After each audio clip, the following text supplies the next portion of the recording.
Welcome to the deep dive. We've got quite a collection of sources from you today, covering a real mix of recent headlines coming out of India. That's right. It's a broad sweep. We're looking at sports victories, some significant geopolitical developments, but also tough realities like severe weather, public health concerns, and, ongoing inequality issues. Plus, some exciting science and tech news, too. And our goal here, as always, is to really dig into these headlines based on the material you've provided, pull out the key facts, the important context, and help you understand what's actually happening beneath the surface. Think of it as a focused look at today's news landscape from this specific set of sources, giving you a quick but hopefully thorough understanding of these particular stories, based only on the provided material, of course. Okay, let's get started. Let's unpack this first one. So, kicking off with sports, and it sounds like big news in the IPL. Your sources say Punjab Kings have clinched a top spot. Yes, a really significant win for them. They secured a place in the playoffs after what the sources describe as a dominant performance against Mumbai Indians. Dominant seems right. Chasing 184-7, and they got there with 7 wickets still in hand. That's quite a margin. Absolutely. And the sources really emphasize the batting partnership. Josh Inglis scored 73, Priyansh Arya hit 62. That partnership sounds key. 109 runs off just 59 balls. Exactly. And the sources specifically mentioned Arya really attacking Mumbai's bowlers early on, hitting Trent Bolt for 3 boundaries in an over, reaching his half-century in, just 27 balls. Wow. Yeah, and then taking on bowlers like Bumrah and Pandya with 6s, it sounds like he was on fire. So Mumbai's bowlers, like Mitchell Santner, they struggled.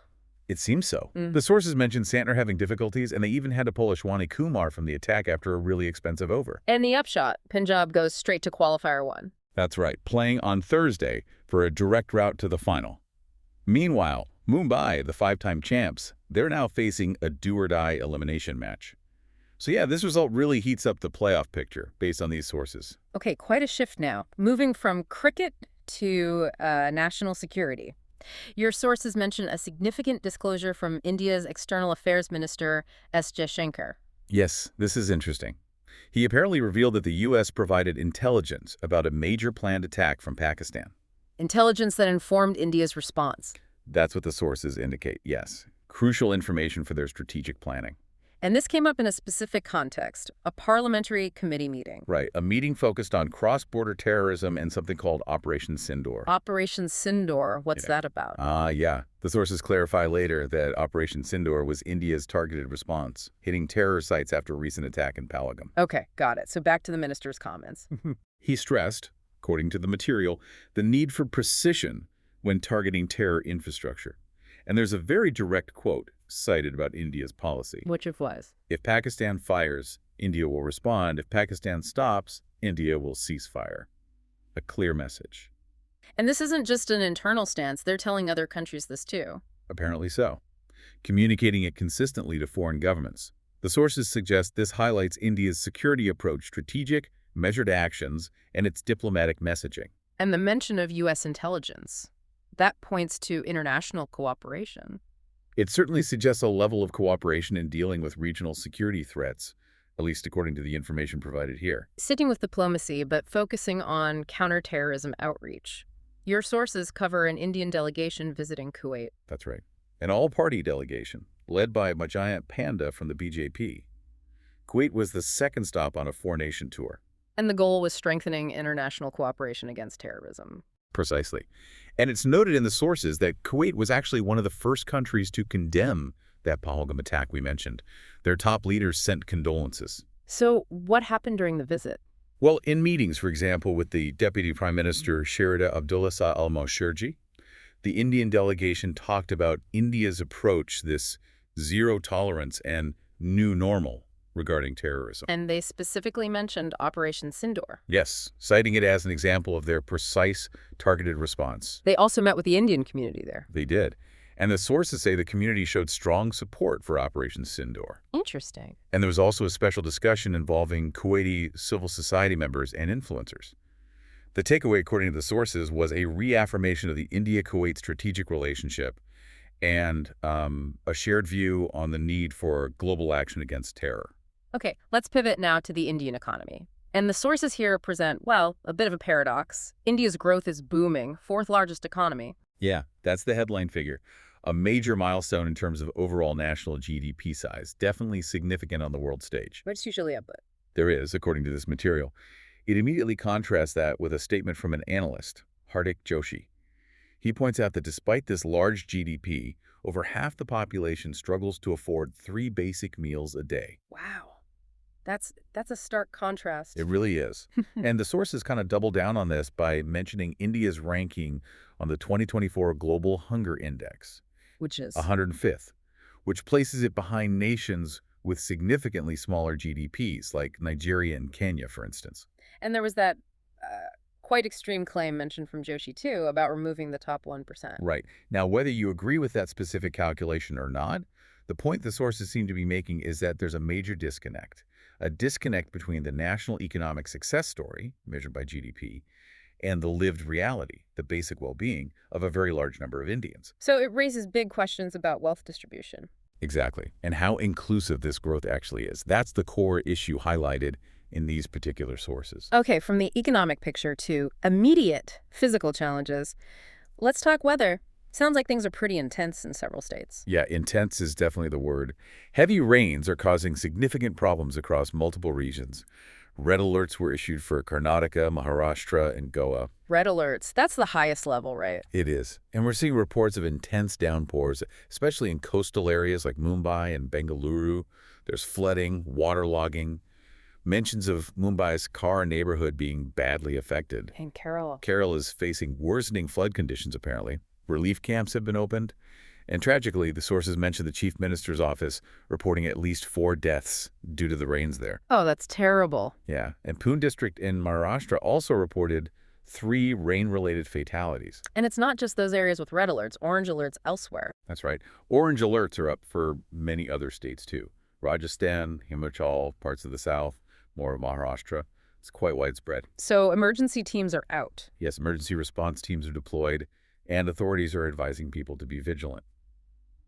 The sources really frame this as highlighting yet again the need for better urban drainage and overall disaster preparedness. Okay, let's move to public health. Your sources are flagging a rise in COVID-19 cases in India. Yes, there seems to be a surge, and it's being mainly linked to a new variant called JN.1.1. JN.1, is that related to Omicron? It is. It's described as a subvariant of Omicron, specifically evolved from another one called Pirola. And the key thing mentioned is that it's highly transmissible. Why is it more transmissible? The sources point to mutations in its spike protein, but the positive side, if you can call it that, Yes. is that the current data, as presented in these sources, suggests it doesn't cause more severe illness compared to previous variants. Okay, that's somewhat reassuring. What about symptoms? Anything different? Mostly familiar symptoms like fever, cough, fatigue. But the sources highlight 2 things that seem maybe more characteristic or common with JN.1. Which are? One is a persistent low-grade fever, around 99.6 to 100.5 Fahrenheit, but maybe without the usual body aches or discomfort you'd expect. And the other is an increase in gastrointestinal issues. Like nausea, diarrhea. Exactly. Yeah. Nausea, loss of appetite, stomach problems, diarrhea. These seem to be more prevalent with JN.1, according to the material. And there are other variants being watched too. ME.1.8.1 and LF.7. Yes. Mentioned briefly, their impact is still being assessed. So the advice from health authorities. Pretty much standard procedure now. Yeah. Emphasize vaccination, get your boosters, practice good hygiene masking, hand washing, and isolate if you feel sick. The overall message seems to be caution, be aware of rising cases, but don't panic. Existing treatments and vaccines are still considered effective. Right. Okay, now for something different tech news, this could be big. Elon Musk's Starlink, getting ready to launch in India. That's what the sources report, yes. Satellite internet services aiming to provide high-speed, low-latency connectivity. And the focus is on areas that struggle with traditional broadband, remote areas. That seems to be the main selling point, yeah. Reaching the unreached or underserved parts of the country. And the pricing. There were some potentially low numbers mentioned. There were. Reports suggested monthly plans could start under $1,000, maybe even promotional offers, as low as $840. That sounds very competitive. It does for a promo rate. Oh. But the sources also cautioned that the regular costs after the promotion might be higher, maybe in the range of $3,000 to $7,000 a month, depending on the plan and location. And there's hardware costs too, right? The dish. Yes, you need the dish and router. The estimated cost for that is somewhere between $21,300 and $32,400. So a significant upfront investment. They'll face competition, surely. Oh, yes. The sources mention competitors like OneWeb and also a joint venture between Geo and SES. And interestingly, they might collaborate with existing telcos like Geo and Airtel for distribution. Have they got the green light yet?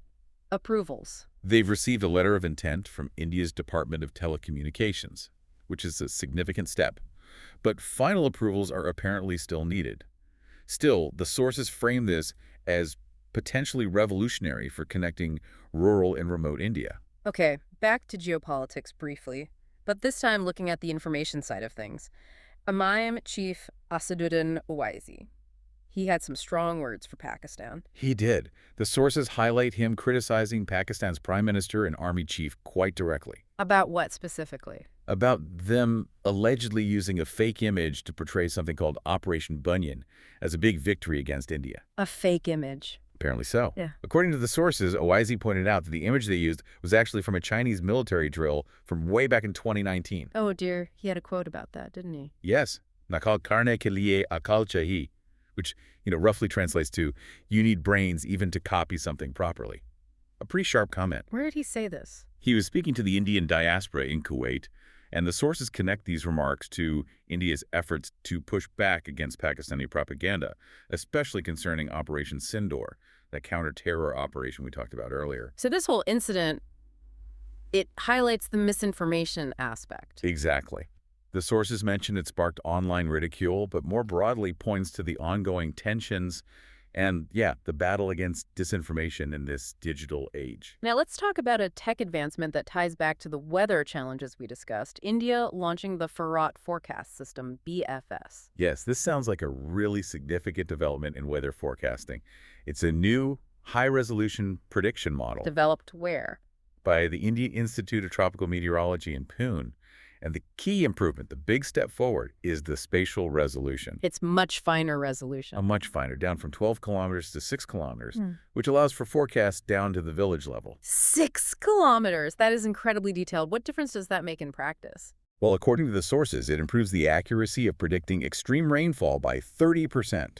30%? Wow. And even more dramatically, it enhances forecasts for the monsoon core zone, really critical for India, by 64%. 64% improvement for the monsoon zone. That's huge. It is, and it's apparently the world's first model offering this kind of high-resolution coverage specifically for the tropics, between 30 degrees south and 30 degrees north latitude. So the impact could be massive for farmers, for disaster management. Precisely. The sources describe it as potentially revolutionizing India's meteorological capabilities, helping plan better for agriculture, mitigate climate change impacts, improve disaster response, really positioning India as a leader in this kind of advanced weather forecasting. And speaking of weather again and tying into those forecasting needs, Mumbai experienced something truly historic, its earliest ever monsoon onset. That's right. Not just early, but record-breakingly early. And with record-breaking rainfall for the month of May. Breaking records how old? Over 100 years old, according to the sources.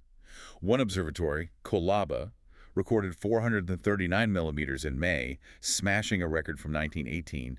Another, Santa Cruz, got 272 millimeters. Huge totals. And this unprecedented rain obviously caused problems. Major problems. Yeah. The sources say it exposed a lack of preparedness, widespread waterlogging, even in areas not usually hit so hard. What kind of disruptions? Train services were heavily impacted, over 50 central railway services, 18 western railway services canceled, flights diverted, structural damage too, wall collapses, a road cracking. And that image of government workers wading through water. Yeah, wading through knee-deep water at Mantralaya, the state secretariat. And one area, Nariman Point, got 104 millimeters of rain in just a single hour. Just incredible intensity. And this was way ahead of the usual monsoon arrival date. Way ahead. Usually it's around June 11th. So this very early, very intense arrival really put a spotlight on the vulnerability of the city's infrastructure. Underscoring the need for better drainage. Absolutely. Better drainage, better disaster preparedness overall. The sources indicate authorities are now assessing what needs to be done in light of this event. Okay, finally, let's shift to a major scientific achievement. Biotechnology this time. India's first gene-edited sheep. Yes, a significant milestone reported from Shri Kashmir University of Agricultural Sciences and Technology, or SQUAS Kashmir, hailed as a breakthrough in genome editing for the country. And they used CRISPR technology for this? They did. CRISPR-Cas9, specifically to disrupt a gene called myostatin. Myostatin. What does that gene do? It regulates muscle growth.